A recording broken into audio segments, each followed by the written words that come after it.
확대하여 지원하겠습니다. 두 번째, 주택 공급의 활로를 적극적으로. 장대장 TV 시청자 여러분 안녕하십니까? 장대장입니다. 긴급 속보를 알려드리겠습니다. 계속해서 예상을 했던 대로 오늘 22번째 대책이라고 할 수 있는, 현 정부 들어서서 22번째 대책이라고 할 수 있는 부동산 대책을 공식 발표를 했습니다. 제가 바로 공식 발표가 끝나자마자 바로 여러분들에게 가장 빠른 뉴스, 정확한 분석으로 여러분들에게 말씀을 좀 드리도록 하겠습니다. 여러 가지 예측이 나왔습니다만 대체로 비슷합니다만 조금 다른 부분도 있기 때문에 여러분들 이 부분에 대해서 끝까지 한번 시청을 해 주시기 바라겠습니다. 자, 먼저 중요한 부분부터 가도록 하겠습니다. 뭐 순서대로 하는 게 중요한 게 아니고 첫 번째로는 이제 세금에 대한 부분인데, 자, 그 부분부터 말씀을 좀 드리도록 하겠습니다. 자, 먼저 종부세인데요. 자, 종합부동산세인데 다주택자 대상으로 해서 종합부동산세 중과세율을 인상하겠다는 겁니다. 자, 개인이 있고 법인이 있는데 먼저 개인을 보겠습니다. 3주택 이상 및 조정 대상 지역 2주택에 대한 과세 표준. 자, 보겠습니다. 이제 우리 구간이 있죠. 이건 이제 공시지가가 기준인데 서울시 주택 같은 경우가 평균으로 볼 때 뭐 작년보다 올해는 그렇게 많이 오르지 않았습니다. 평균적으로. 근데 세부담 상한선이 이제 많아졌죠. 공시지가도 올라갔죠. 그러니까 이 종합부동산세가 굉장히 많아지고 있는데, 자, 요 부분은 자 3억 이하가 현행에는 0.5%고요. 3억에서 6억이 0.7, 6억에서 12억이 그러니까 자, 여러분들 보셔야 되는 게 뭐냐면 이 구간이라는 거는 1주택 일단은 공시지가에서 9억 원을 제외하고 다주택자일 때는 공시지가에서 6억 제외한 나머지 구간인 거죠. 예. 나머지 구간이 이제 그 마이너스 하고 제외하고 3억 이하, 3억에서 6억. 그래서 6억에서 12억은 1%. 최대 94억 초과는 2.7%였는데 12, 16에서 이 추가한 3%까지 최대 인상하는 안을 발표를 했습니다만 국회 통과를 못하고 20대 국회가 끝나고 21대 국회에서 지금 바로 진행 예정이었는데, 요걸 아마 이제 이번에는 개정은 자 3억 이하가 1.2%고요. 3억에서 6억이 1.6%, 6억에서 12억이 2.2%, 최대 6%까지. 그러니까 지금 현행에서는 0.7을 제일 낮은 구간에 0.7%를 올려서 1.2%, 굉장히 크죠. 2배 이상 올렸으니까 최대 6%까지 거의 뭐 2배 이상의 수준으로 종합부동산세를 올렸다라는 게 굉장히 큰 부분이 될 것 같습니다. 자, 법인을 보도록 하겠습니다. 자, 법인은 다주택자 보유 법인에 대해서 중과세 최고세율인 6%를 적용을 합니다. 6%. 자, 중요한 거는 법인의 주택분 종합부동산세액에 대해서는 기본공제 6억원과 세부담상을 적용하지 않아. 기본공제 없고요. 세부담 상관없이 무조건 6%. 예. 법인은 법인으로 이제 부동산 살 생각 하지 마라. 예. 이런 얘기입니다. 최근에 개인이 법인을 만들어 가지고 여러 가지 좀 그 오산이나 뭐 청주나 뭐 여러 가지 경기도에 좀 저렴한 부분, 안산이나 이런 지역에 1억 미만의 갭 투자로 1억 미만의 아파트를 대거 사들여서 그 이유가 집값 폭등시키는 원인 중에 하나였다고 판단을 한 거죠. 자, 양도소득세를 보도록 하겠습니다. 매물 유도를 위해 내년 종부세 부과일 2021년 6월 1일까지 시행을 유예를 하는데, 자, 한번 보겠습니다. 단기 양도 차익을 한수, 2년 미만 단기 보유주택에 대한 양도소득세율 인상. 자, 1년 미만 보세요. 1년 미만이 주택가 입주권이 현재 40%인데, 자, 개선해서 어떻게 되냐? 자, 70%. 사가지고 1년 미만에 팔면 70%입니다. 자, 분양권도 1년 미만은 70%예요. 자, 주택가 입주권은 70%, 분양권 70%. 자, 2년 미만 현행 40%, 기본 세율이죠. 주택가 입주권은. 근데 기본 세율인데 60%로 강하게 때립니다. 자, 2년 이상은 다 기본 세율인데 분양권은 1년 이상부터는 무조건 입주 때까지 분양권은 60% 때립니다. 예. 분양권으로 최근에 가서 뭐 이런데 택지지구나 이런데 분양권 거래를 많이 했죠. 예. 1년 미만은 70%, 2년은 60%까지 양도세율을 어마어마하게 올렸습니다. 자, 또 하나 다주택자 중과세율 인상이 있죠. 규제지역, 조정대상 지역, 투기과열지구, 투기지역, 다주택자 양도세 중과세율이 현행은 2주택이 10% 플러스 했죠. 기본 세율에다가 10% 더 내는 거고 3주택은 20%를 더 내는 거였는데 10%씩 더 올렸습니다. 2주택은 20%, 3주택 이상은 30%로 사실상 뭐 3주택 이상이다 그러면 남는 게 없다고 봐야 될 것 같습니다. 예. 양도소득세는 이렇게 바뀌었고요. 자, 취득세로 가보도록 하겠습니다. 다주택자를 부담을 하겠다는 거예요. 부담을 많이 주겠다는 거예요. 다주택자나 법인에 대해서는 취득세율을 인상합니다. 자, 보겠습니다. 1주택자가 현행은 1, 2, 3주택이 다 1에서 3%죠. 4% 이상만 4%로 개정이 됐었죠. 자, 법인은 주택가격에 따라 1에서 3%였는데 개정은 1주택자만 주택가액에 따라서 1에서 3%. 1주택자만 1에서 3%고요. 자, 2주택은 8%입니다. 취득세. 8%.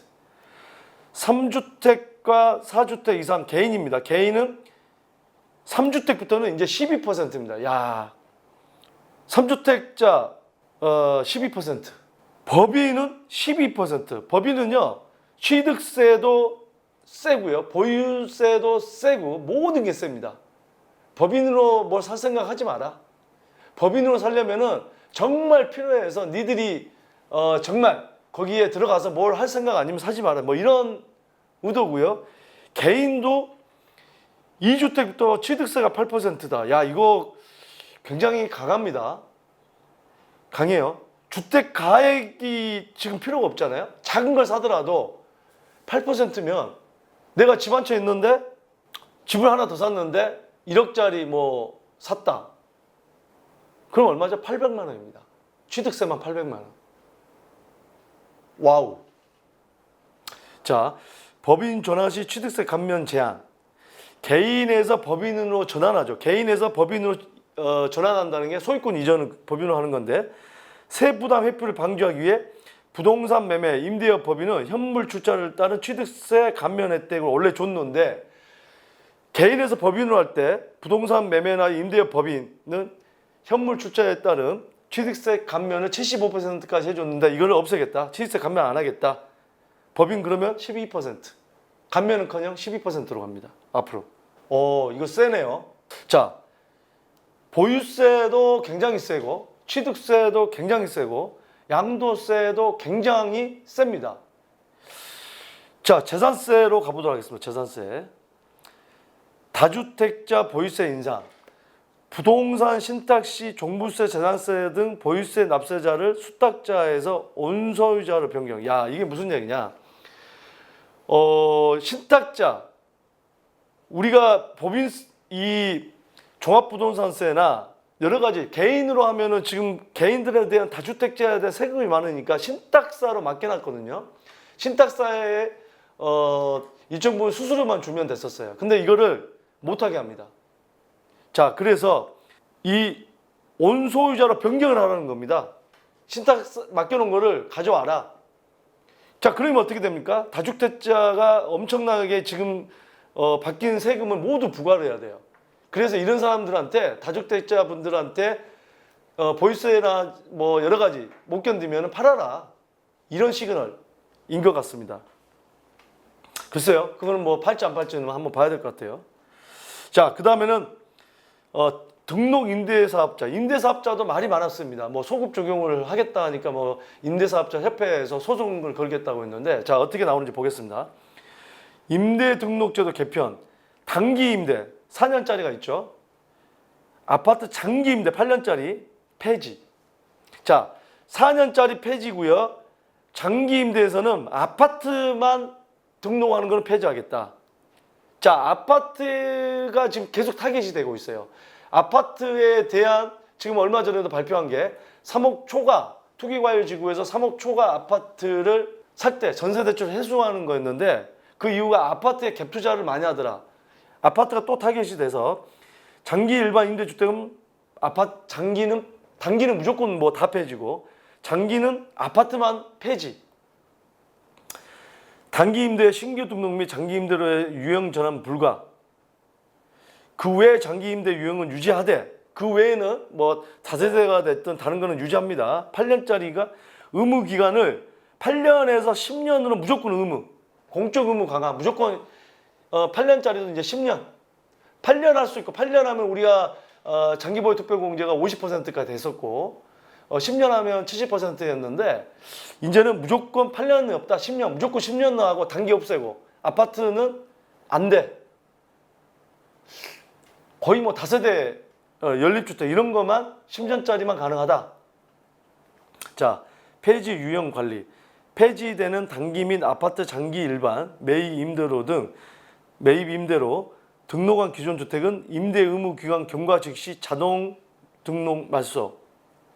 그러니까 단기 임대라든지 아파트 장기 임대는 자동 등록 말소가 됩니다. 자, 기존에는 임대 의무 기간 종료 전에도 지금 임대 의무 기간 종료 전에도 자진 말소 희망 시 공적 의무를 준수한 적법 사업자에 한해 자발적인 등록 말소 허용, 임대 의무 기간 준수 위반 과태료 면제. 자, 무슨 얘기냐? 아직 기간이 남아 있지만 본인이 원하면은 자발적으로 등록 말소를 허용해 주겠다. 대신에 과태료를 우리가 보통 임대 의무 기간을 지키지 않으면 과태료를 갖다가 무는데 과태료를 면제해 주겠다. 뭐냐면 자연스럽게 불만 없이 유도하는 겁니다. 근데 불만이 안 생길까요? 네. 기등록 주택은 등록 말소 시점까지는 세제 혜택 유지한다. 그러니까 등록 말소 기간까지는 세제 혜택은 그대로 주겠다. 이걸 뭐 소급 적용하겠다 하니까 반발이 많으니까 이거는 그냥 주겠다. 자, 사업적 관리 강화. 매년 등록 사업자의 공적 의무 중수 합동 점검을 정례화하고 위반 사항 적발 시 행정처분도 등록 임대사업 내실화. 자, 다음에는 실수요자에 대한 정책들을 한번 보도록 하겠습니다. 자, 우리가 저희 장대장 TV에서 방송했던 대로 비슷한 부분이 나왔습니다. 서민 실수요자 부담을 경감을 하겠다는데 그 내용을 한번 보도록 하겠습니다. 생애 최초 특별 공급을 확대하겠다. 우리가 뭐 특별 공급 확대하겠다는 방송을 했었죠. 근데 비율이 조금 다르긴 합니다만 무주택 실수요자의 내 집 마련 지원을 위해 생애 최초 특별 공급 적용 대상 주택 범위 및 공급 비율 확대. 지금 현재 특별 공급이 있고 일반 공급이 있는데, 자, 종전에는 우리 국민주택의 특별 공급은 80%였어요. 근데 변경은 85%로 5% 늘립니다. 그러면 일반 공급이 20에서 15% 줄어드는 거예요. 자, 뭐가 늘어나냐? 생애 최초가 20%였는데 25%로 늘어납니다. 그 대신에 일반 공급. 자, 이게 이제 세대 갈등을 부추긴다 이런 얘기를 했는데 100%까지 늘리겠다는 건데 그런 갈등을 조금 줄이고자 5%만 늘린 것 같습니다. 자, 이 국민주택 같은 경우에 일반 공급은 이런 납입 획수라든지 총액으로 가서 가점하고는 조금 다르지만 어쨌든 간에 국민주택의 일반 공급도 지금 프로티지가 5% 줄어들었기 때문에 이 부분을 준비했던 분들에게는 어느 정도 좀 실망감은 있을 수가 있을 것 같습니다. 자, 민영주택을 한번 보도록 하겠습니다. 민영주택은 종전에 43%가 특별공급이었습니다. 근데 공공택지에서는 58%. 뭐가 늘어나냐? 생애 최초가 15% 늘어납니다. 그 대신에 일반 공급이 또 15%가 줄어듭니다. 민간택지에서는요 50%로 7%가 늘어납니다. 특별공급이. 이게 뭐가 늘어나? 생애 최초가 7%가 더 늘어나고 특별공급. 일반 공급은 7%가 줄어들겠죠. 50%로 줄어듭니다. 즉 특별공급과 일반 공급, 국민주택과 민영주택 이런 식으로 생애 최초 구입하는 분들한테 기회를 더 주겠다. 글쎄요, 뭐 가점을 높여왔던 그런 분들의 공급량이 줄어드는 건 사실인 것 같습니다. 자, 소득 기준도 완화해주겠다.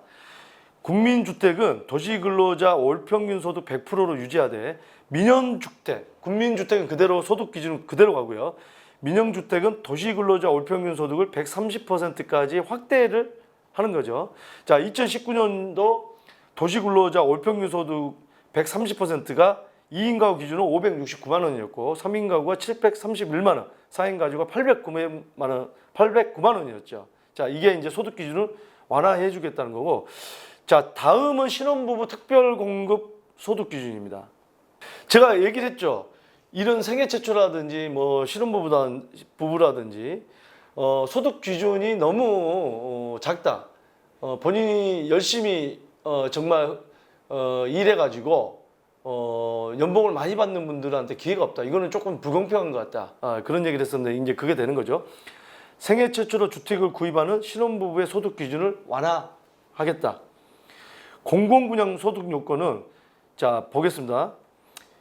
자, 현재는 보면은 우선 공급의 75%가 있는데 3억 원 이하건 3억 원, 6억 이하건 3억, 9억, 3억에서 9억까지 모두 소득 요건이 100%, 맞벌이는 120%까지였고 일반은 소득 요건이 120%고 맞벌이가 130%. 제가 여기에 대한 특별 공급 뭐 그 신혼부부 이런 청약에 관계된 이 소득 요건에 대한 관계된 걸 이미 영상을 올렸죠. 이걸 참고해 보시면 좋을 것 같고요. 자, 근데 요건이 완화가 됐는데 우선 75%는 자 3억 원 이하는 100%, 맞벌이는 120%. 3억 이제 구간을 만든 거예요.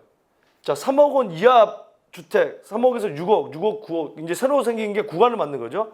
3억에서 6억은 맞벌이 100%고 기본이 100%고 맞벌이 120%. 그러니까 여기는 우선 75%는 3억 이하, 3억에서 9억 다 똑같습니다. 근데 뭐가 달라지냐? 일반 우선 공급이 75%고 일반 공급이 25%인데 이게 이제 달라지는데 뭐가 달라지느냐? 나머지는 다 똑같은데 자, 여기가 이제 일반 공급이 3억 이하도 120%고 맞벌이 130%. 3억에서 6억도 맞벌이 120%, 130%까지. 6억에서 9억도 마찬가지인데 이 생애 최초가 6억에서 9억 이 구간을 130%까지 완화해주고 맞벌이는 140%까지 완화를 해준 겁니다. 무슨 얘기냐? 자, 일반 우선 공급 말고 그 신혼부부 특별 공급에서 우선이 있고 일반이 있는데 일반에서는 이 소득 요건을 완화를 해주겠다는 거예요. 그리고 생애 최초는 더 많이 완화를 해주겠다는 겁니다. 요게 이제 키포인트입니다. 요걸 잘 알아두셔서 여기에 아깝게 해당이 안 되셨던 분들은 앞으로 특별공급의 요 부분 신혼부부 특별공급은 들어갈 수 있기 때문에 요 부분을 생애 최초 요 부분을 잘 꼭 숙지를 하시기 바라겠습니다. 주택 구입 부담 경감이라는 부분이 있는데 생애 최초 주택에 대해서는 취득세를 감면한다. 현재 신혼부부에 대해서만 허용되는 생애 최초 주택 구입 시 취득세 감면 혜택을 연령 혼인 여부와 관계없이 확대 적용. 신혼부부만 해당이 됐었는데 생애 최초는 다 해주겠다는 거예요. 1억 5천 이하는 100% 취득세 감면. 다주택자하고는 아주 상반되죠. 1억 5천 초과 3억 원, 수도권 4억 원 이하는 50% 감면. 자, 서민 부담 경감. 중저가 주택 자산세율을 인하한다. 요거는 국토부가 이제 10월달 논의해서 발표를 하겠답니다. 그때 또 저희가 말씀을 드리겠습니다. 사전 분양 물량 대폭 확대. 현재 내년에 3기 신도시 9천 호를 하겠다고 하는데 3만 호 이상을 조기하겠다. 3기 신도시 왜 공공택지로 확대하여 3만 호 이상을 사전 청약. 이 사전 청약이라는 건 당첨을 미리 시켜놓고 안정을 주겠다는 거예요. 뭔가 불안하니까 집값이 오르니까 뭐 너도 나도 빨리 사야 되는 거 아니냐. 걱정하지 마라. 사전 청약하고 봉청약 때 그대로 유지해주고 입주택까지 갈 수 있다. 안정감을 주겠다는 건데 과연 글쎄요. 이게 얼마나 사전 청약을 늘린다고 해서 부동산 시장에 어떤 안정을 시키는 데 영향을 미칠지 그거는 한번 봐야 될 것 같습니다. 서민 실수요자 소득 기준 완화, 규제지역 LTV DTI를 10% 우대하는 서민 실수요 소득 기준을 완화하여 2020년 7월 13일부터 시행한다. 자, 이 부분을 보겠습니다. 현행에서는 투기지역과 투기과열지구가 부부 합산 연소득 7천만 원 이하인데 개선에서는 부부소득 8천만 원 이하로 바뀝니다. 생애 최초 구입자가 현재는 8천만 원 이하인데 연봉이 소득이 생애 최초 구입자는 이제는 9천만 원 이하로 LTV가 이제 그 완화를 해준 거 10%더 주는 게 기준이 되는 거고. 자, 규제 지역에서는 도정 대상 지역에서는 지금 현재 부부 합산 연소득이 6천만 원 이하고 생애 최초가 7천만 원 이하였는데 똑같이 규제 지역이든 아니든 이 부부 합산 연소득과 생애 최초 구입자는 똑같이 완화를 해주겠다. 자, 주택 가격이 투기과열지구는 6억 이하여야 되고 조정 대상 지역은 5억 이하여야 되고 무주택 세대주여야 되는 거죠. 자, 그 다음에는 잔금 대출에 대한 부분. 자, 잔금 대출을 소급 적용하겠다. 뭐 이런 얘기가 있어서 청와대 민원까지 올라와 있어서 이거는 정말 맞지 않는 정책이다라고 했는데 그 부분 보겠습니다. 규제 지역 지정 변경 전까지. 그러니까 이번에 6.27 대책에서 조정 대상 지역으로 대거 편입을 시켰죠. 수도권의 대부분을. 그래서 입주자 모집 공고된 사업장의 무주택자 및 처분 조건부 1주택자 잔금 대출이 문제가 됐었는데 이 잔금 대출에 대해서 규제 지역 지정 변경 전 대출 규제를 적용해 주겠다. 참 이거는 뭐 좋은 거네요. 자, 규제 지역이 되기 전에 바로 입주자 모집이 공고 나갔던데 규제 지역 전에 입주자 모집 갔던 데는 나중에 3년 후에 이제 뭐 잔금 대출을 받을 때도 KB 시세대로 해서 그 요일들 그대로 해주겠다라는 겁니다. 자, 이 부분은 중요한 부분이니까 여러분들 꼭 확인을 하시기 바랍니다. 자, 다음 전월세 자금 지원 청년층을 포함해서 전월세 대출 지원 전세 청년 만 34세 이하 버팀목 대출금리 0.3% 인하를 해준다고 합니다. 대출 대상은 보증금 7천만 원 이하였지만 이제는 1억 원 이하, 보증금 1억 원 이하까지 지원 한도가 5천만 원이었는데 이제는 7천만 원까지 확대를 해준답니다. 일반 버팀목 대출 금리도 0.3% 인하를 해준답니다. 자, 월세 청년 전용 보증금 월세 대출 금리도 0.5%를 인하를 해준다고 합니다. 보증금이 1.8% 보증금에 대해서는 금리를 1.8% 월세는 1.5%를 보증금 1.3%에서 월세 1%로 인하를 해준다고 합니다. 자, 실수요자를 위한 주택 공급 이건 이제 검토를 하겠다고 하는데 참 이건 검토를 하겠다는데 큰 내용은 없을 것 같아요. 제가 볼 때. 자, 도심 고밀 개발을 위해 도시계획 규제 개선. 이건 무슨 얘기냐? 지금 그런 얘기들이 많이 나오고 있죠. 상업지역에서 또 중공업 지역에서 주거에 대한 부분을 더 용적률 상승을 시켜주겠다. 그래서 도심의 고밀도 개발을 하자. 이거를 지금 아직 내용이 확실한 게 안 나왔기 때문에 더 고민을 하겠다는 내용이고요. 자, 3기 신도시 용적률을 상향하겠다. 3기 신도시 용적률 상향, 그게 무슨 얘기죠? 더 3기 신도시를 더 공급을 많이 하겠다. 지금 뭐 18만 가구 주변에 더 늘리겠다. 도시 주변 유휴부지, 도시 내 국가시설 부지 등 신규 택지 추가 발굴. 지금 뭐 발표했죠. 용산 정비창과 더불어서 8천 가구 더불어서 이 사실상 국가 소유의 뭐 강남이라든지 조그만한 땅들 그거는 제가 볼 때 큰 그 가구 수가 되지 않아요. 국가시설 부지는. 자, 공공 재개발 재건축 방식 사업 시 도시 규제 완화 통해 청년 신혼부부용 공공임대 분양 아파트 공급하겠다. 자, 그러면 재개발은 공공재개발을 하겠다고 했습니다. 그 대신에 집값이 오르면 바로 간섭을 하겠다고 하는데 참 이 부분도 한번 봐야 될 것 같고, 이번에 새롭게 또 재건축도 공공재건축을 하겠다고 하는데 이 내용은 어떻게 나올지, 그러니까 이런 내용들은 안심을 지금 시키는 겁니다. 공급 많이 할 테니까 집 사지 마라, 안심하고 있어라, 이런 얘기인데 구체적인 내용은 없습니다. 도심 내 공실, 상가, 오피스 등 활용. 요즘에 안 그래도 상가라든지 오피스가 지금 공실이 많이 생기고 있는데, 코로나로 인해서 폐업이 속출하고 공실이 굉장히 많아지고 있죠. 그래서 여기를 주택으로 개조하는 걸 계속해서 지금 얘기가 나왔습니다. 이 부분은 빨리 활용을 해서 할 필요는 있어요.